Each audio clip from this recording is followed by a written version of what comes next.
if a hidden immunity idol is played, then any votes cast against that person do not count, and the person with the next highest number of votes would be voted out. This is not. This, however, is not. This is not. This is not a hidden immunity idol. What is good? We are back on time today as well. How is everybody doing? Let's Great. As you hear, Tina's in the building with me today, so it ain't just me, but Thank God. we're still getting our game off, still shooting from the three, dropping 81, like I said last time. All right. We can get into it. This is not a hidden immunity idol podcast. Like I said, me, Jared in the building, Tina in the building as well. Talk to him. I already did. Yes. All right. We're getting straight into it. Episode 4. Again, picking up some steam where we left off last week on episode 3. Like I said, it started to heat up, started to take a turn for the better on episode 3. And that kind of carried over to the this most recent episode. You know, it also carried over my not fucking with Ellie right away. Ellie, I've noticed her eyes get super wide when she's talking. Like, she just doesn't blink sometimes. And that's honestly red flag number 1. She's also very annoying. But, like, when the people that have this just, like big eyes, you can't trust those people. I mean, like, people that just naturally look wired all the time, you can't trust them. Yeah, I don't know what she's wired off of out there. I guess coconut juice, water. I don't even know what it is. Beans, rice. Are they eating beans and rice on this one? I don't know. Probably. I don't think I've seen a single bean consumed. Either way, I mean, Ellie, like you said, she is very annoying, and that's how we start the episode. With her getting annoyed at Gabler. And to me, I couldn't even figure out why that was. She was just starting it. He was starting to wear thin on her nerves for whatever reason. And it seemed like the way they cut the episode, it was just him kind of being him. But him... I mean, Gabler is, like, deteriorating in front of our eyes. Like, he can barely do anything without being extremely exhausted and, like, in pain. Just, he does not look good out there. I mean, yeah, but... They also, I mean, he said it. They both have, like, strong personalities that are on opposite ends of the spectrum, so that was obviously not going to work out. Yeah. I mean, I guess she's getting hangry, but is the main thing. But I don't fuck with her, so it's fuck whatever she says.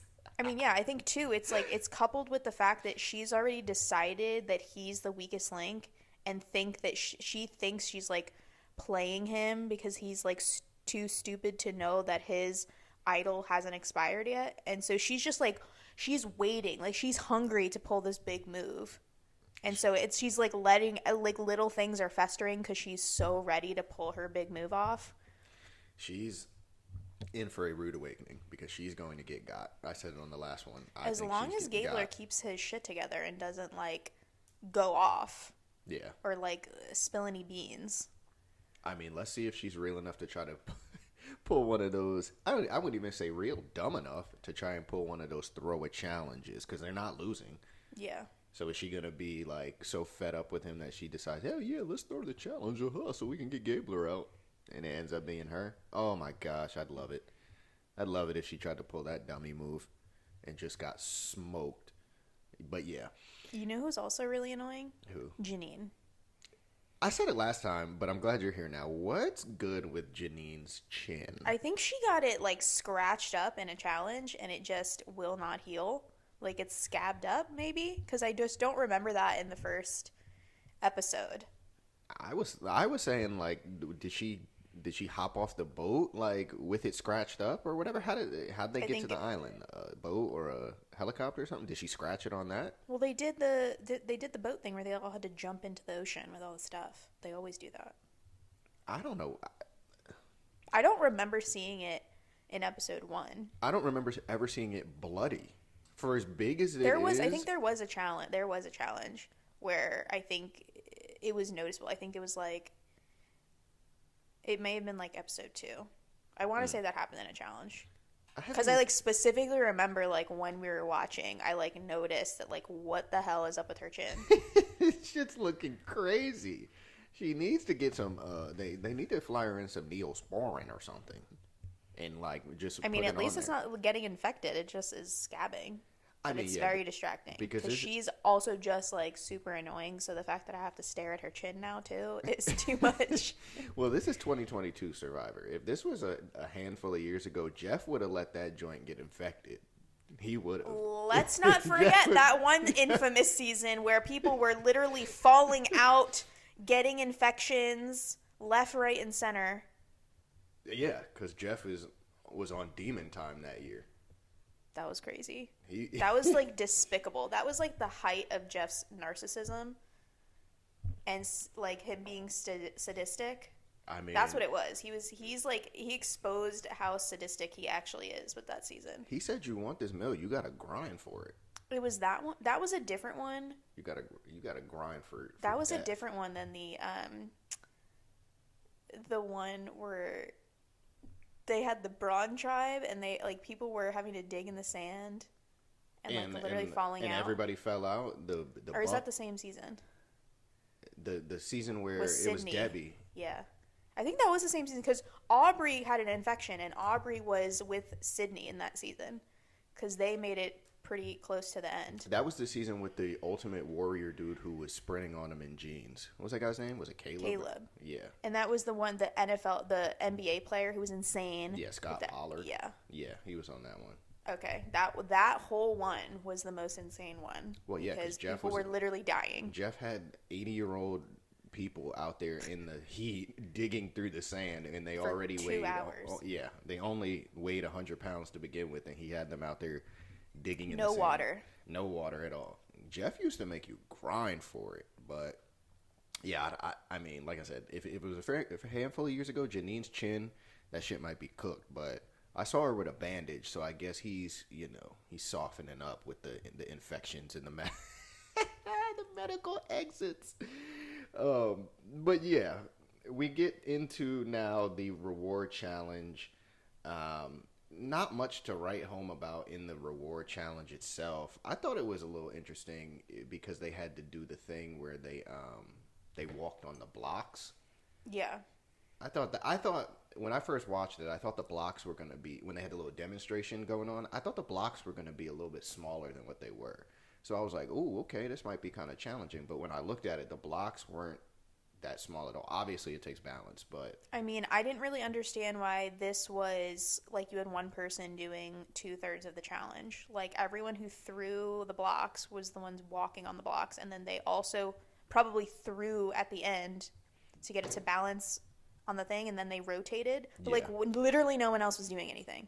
Yeah, I mean, yeah. Cody was dominating the whole thing. Yeah, he did. He didn't... I think once they got to the end and they had to throw the bean bags onto the different size scales, I think that's when everybody started to rotate in. Right, but the first two was the first two things was the same person, which like doesn't make sense. I mean, I guess it's put your best person up or shut up at that point. I don't know. I mean, like you said, Vesey and Cody were dominating. They almost choked it though when they had Dwight up there trying to land them bean bags. He got to that last one and he couldn't crack it, and they started to come back on him. But they ultimately end up winning. And with this one, the big thing was they won the reward, so they got to steal an item or items from another team's camp. So they got to pick between the next two teams, and the other two teams, and pick something from their camp. Before we get into that, the red team had to Vesey, and I'm still saying red because the names stink, like I've been saying. They ended up, didn't they traded their flint because they won fish in this reward, but I think they traded the fish for a fruit basket, right? Yeah. Well, because they lost, they still didn't have flint because they hadn't won it back yet. Yeah. So they wouldn't be able to cook the fish. Yeah. So the only food that they could steal, they can't steal chickens. Yeah. Or whatever. Well, they can't cook anything because they don't have flint. Yeah. So they don't have fire. You can't cook anything. So what can you eat without having to cook it? Fruit. True. And then they needed to steal tools of some sort. So they were saying you have the blue tribe that has all 6 team members and the yellow tribe that has 5 team members. The yellow tribe had the bigger fishing gear. Mm-hmm. So, like, everyone was, like, naturally, like, you would go there to steal the fishing gear. Just to mess with them because they have more people and try to, take out. No, the yellow tribe had the bigger fishing gear, less people. Well, but they went to blue that had more people with smaller fishing gear to try to fuck with them. Oh. But Cody wanted to do that. The other people didn't really want to do that. Well, Cody wanted to take the machete from wherever they decided to go. That was his thing. Take the machete so they can't make fire and hit them where it hurts. Me personally, I'm rocking with that strategy. Take them out. I feel like the way it played out, so when he went to the blue team and he was like, I'm going to take your machete, and they were like all stressed about it, and they were like, let's barter. And he ended up getting the fishing gear, limes, like whatever else he got, the food. He played it well, and he was saying like he was actually planning to do that the whole time, which was smart.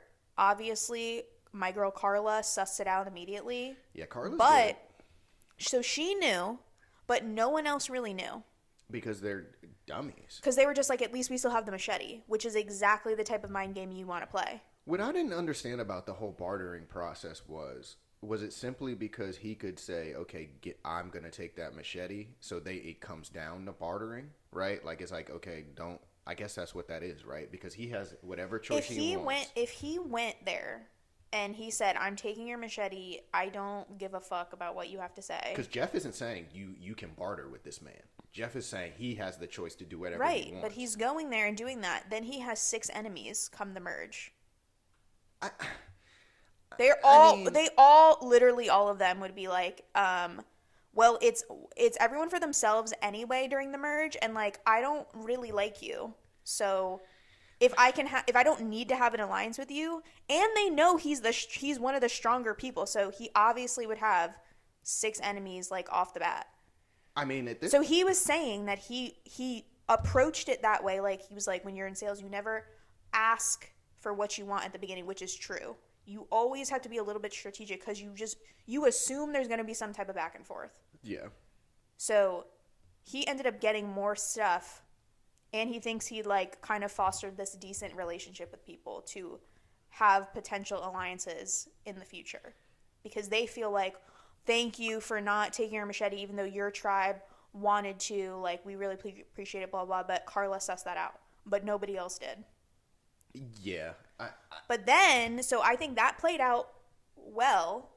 I mean, I still would have hit him where it hurt. That's just me. And well, that's why you would not win this game. Maybe I would have had ops. You wouldn't, and you wouldn't win this game. Hey, they gotta see me on this. There's $1 million on the line. Like, ultimately, I'm so you would have just walked on the beach and been like, I'm taking the machete, and you would have just left.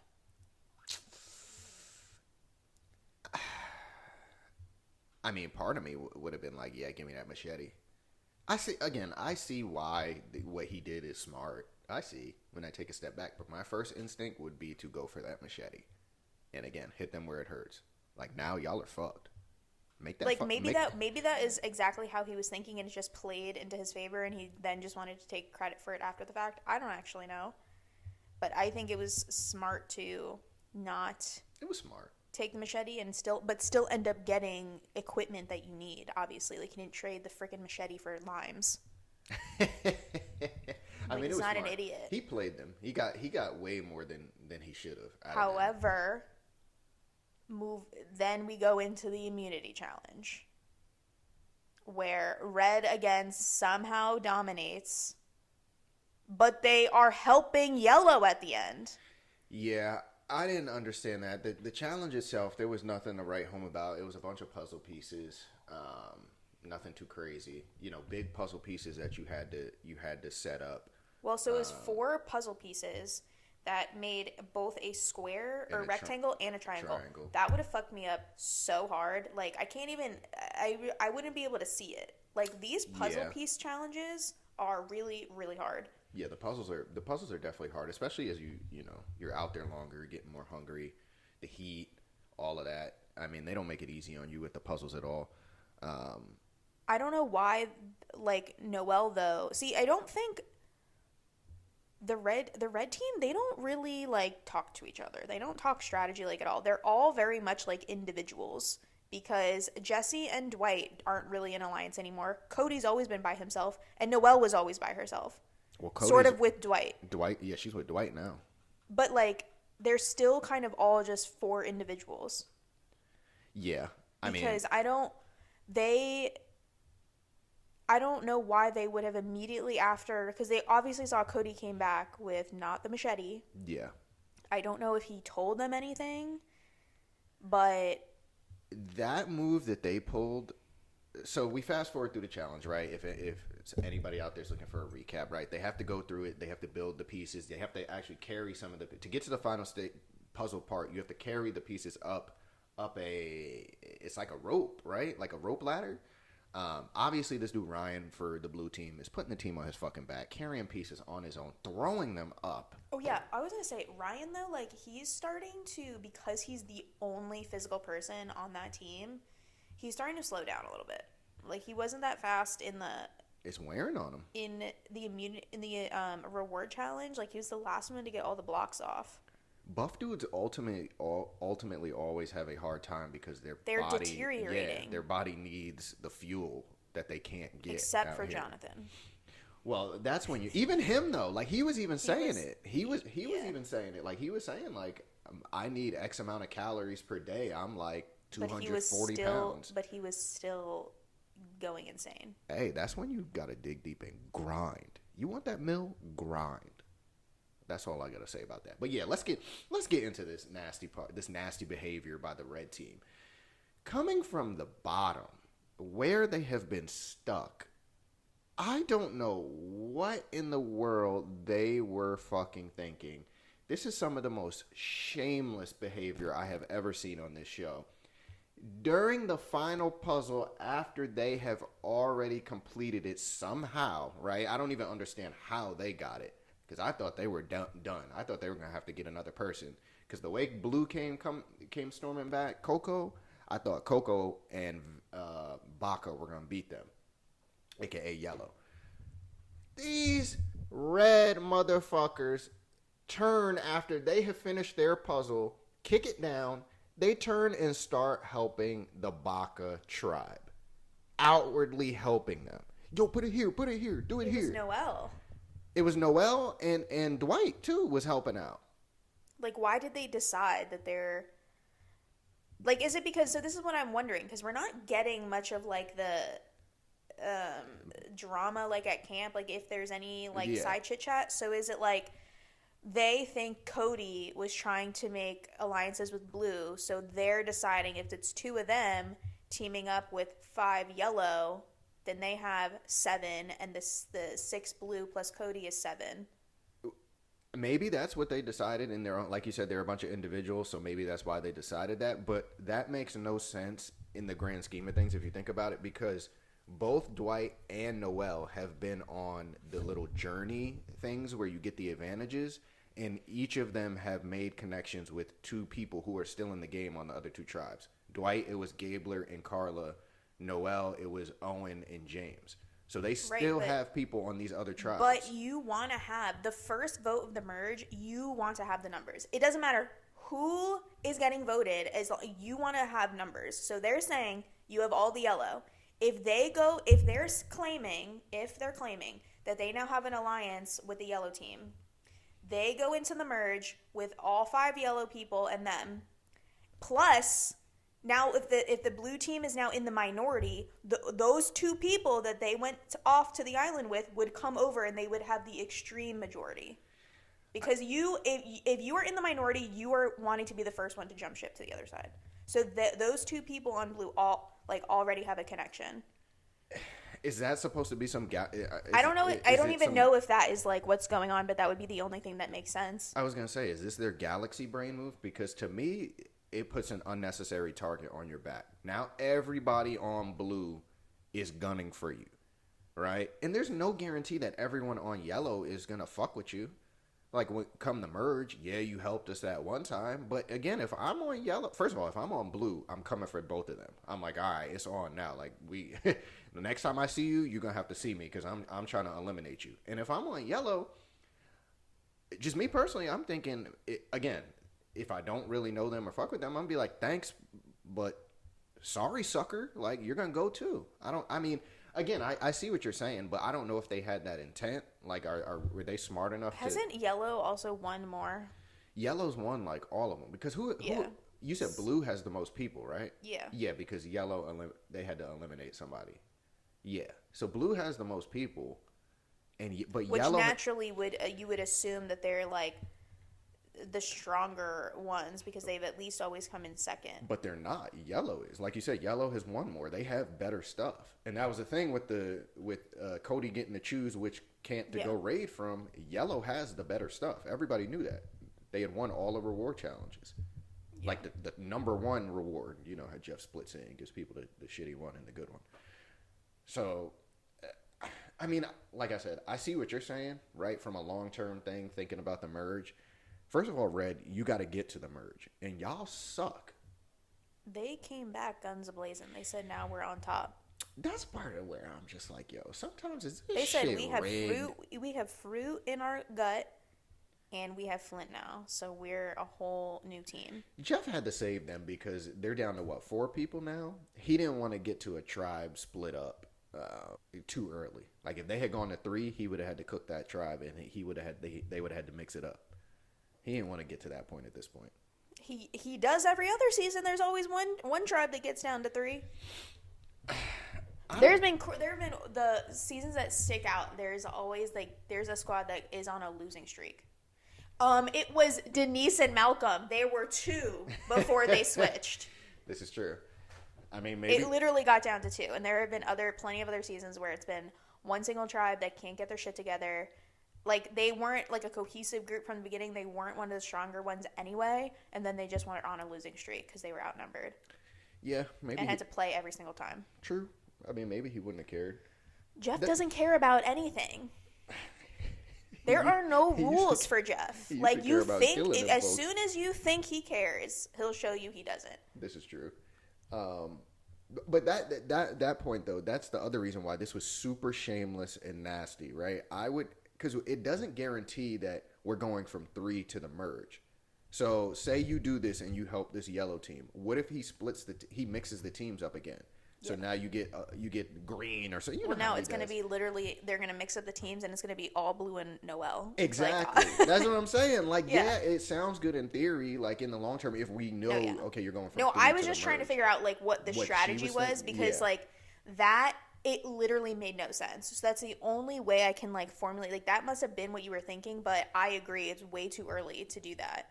That and you know how somebody's gonna paint that move, right? Like, they're gonna say, okay, look at, as soon as they mix up teams or something, they're gonna be like, okay, just look, she's not loyal, right? She's liable to try to go here or go there.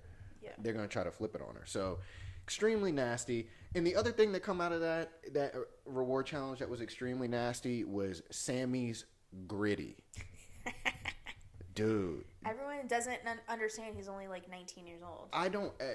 If he didn't want to give away his age, that gave away his age right there. If those people knew what they were looking for, that Griddy was extra stiff-kneed. Looked like a McGriddle. You saw that the cameraman did not show below the waist, so I could tell. B. I could tell. I'm just by his waiting upper for body. this man to get exposed because he's what, like 19, 20, and he says he's 22.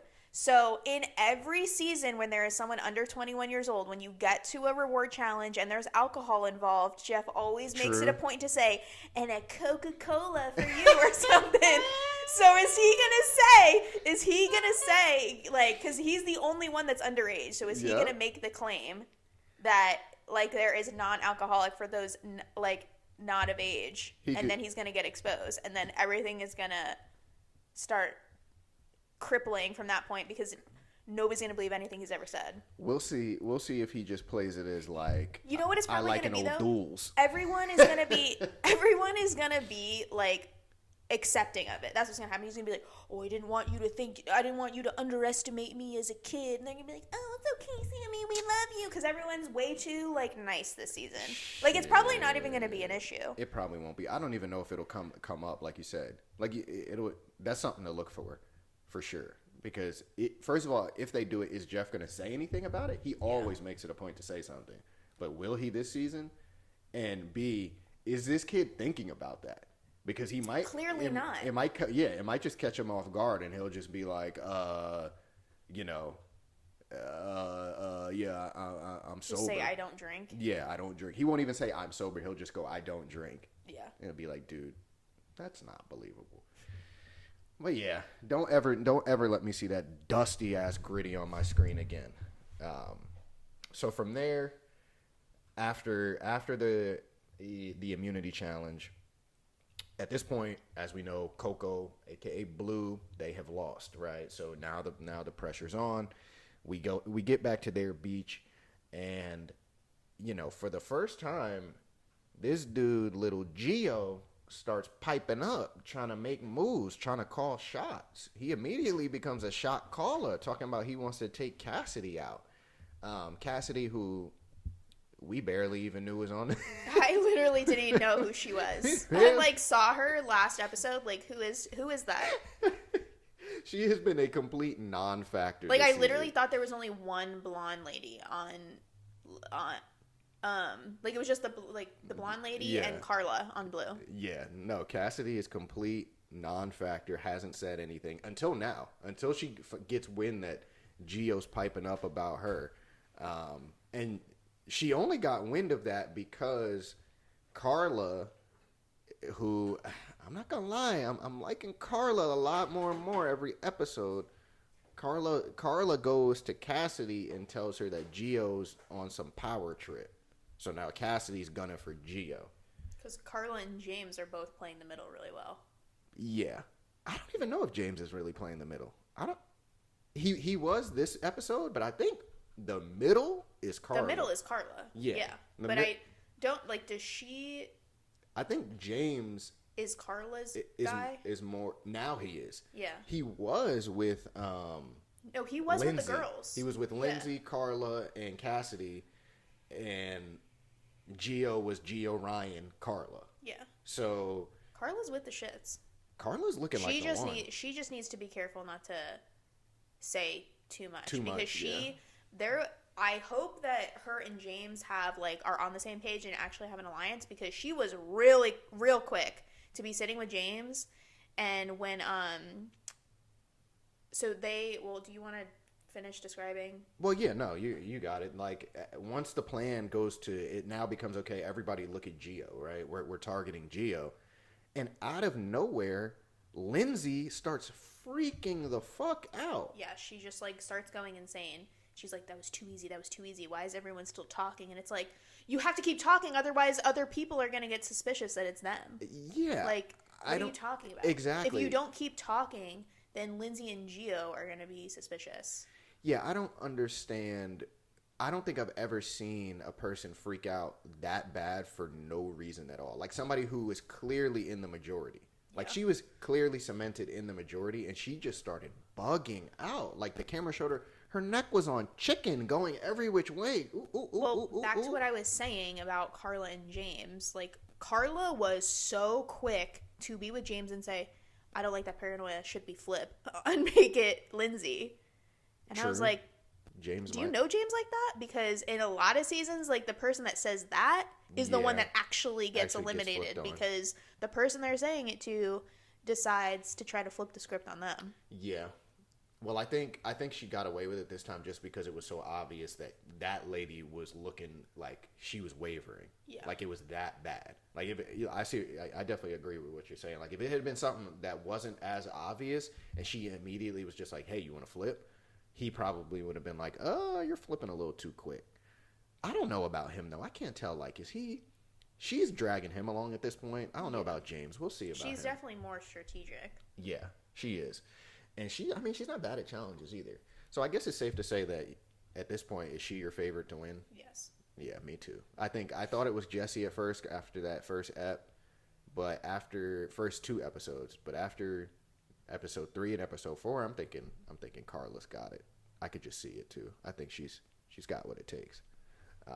But yeah, we get to tribal council. Really, it wasn't the spiciest of tribals, right? Lindsay gets in there and tries to call out Ryan and Gio for not talking strategy with her. You know, they just pretty much were like, we didn't feel like we really needed to. And it really was as simple as that. They didn't need to because Lindsay ultimately gets eliminated. So at this point, you know, I'm going to go ahead and say Lindsay is my donkey of the week. Yes. Because of the way she acted. And she was, damn shame she went out like that too, because I had some other candidates. I was going to give it to that whole blue tribe for getting finessed by Cody like that. And I was also thinking about splitting it and giving it to that red tribe for that nasty behavior that they had with during the immunity challenge. But ultimately, Lindsay, you are the donkey of the week, and now you are sitting at home without the $1 million. So you'd agree? Yes. Okay, that's it. Donkey of the week. Oh, before we wrap this up, Jeff comment of the week. Dwight. He finally got us with a banger. He's during the it was the immunity challenge, right? Or was it the reward one? It was the immunity challenge when they had to, because they had to untie the He Dwight, my brother Dwight, he got. He goes, Dwight is moving about as slow as you can move and still be moving. This man Jeff came in with a banger. I was worried he wasn't going to give us nothing this week, but he got him. He smoked this dude, Dwight. It was the truth, too. Dwight's moving mad slow. And he got by Jeff. So, hey, I think that about wraps it up, right? Yep. Until next time. Until next week. Told you we back on time with it. But, yeah. If you peep this on YouTube, you know, like, comment, subscribe, all that good stuff. If you're listening to this, Spotify, Apple, leave us a nice little 5-star rating. Nice little review. You know, we coming at you more with the takes, the real takes. But yeah, other than that, we out. Bye.